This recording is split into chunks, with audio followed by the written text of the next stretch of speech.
Hello, second grade. Today I'm going to be showing you a new app called Money Pieces, and it looks something like this. When I click on it, you will have a dollar bill on the side, a 50-cent piece, quarter, dime, nickel, and penny. If I were to click on the button next to the coin at the bottom, it puts base 10 blocks behind there, letting you know how much each coin is worth in base 10 blocks.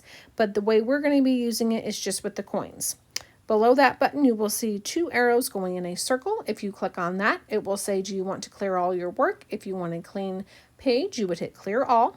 And then the other button we will be using is the pencil down here at the bottom. If I click on that, I'm going to make sure that I've clicked on the top pin so I can write with that tool.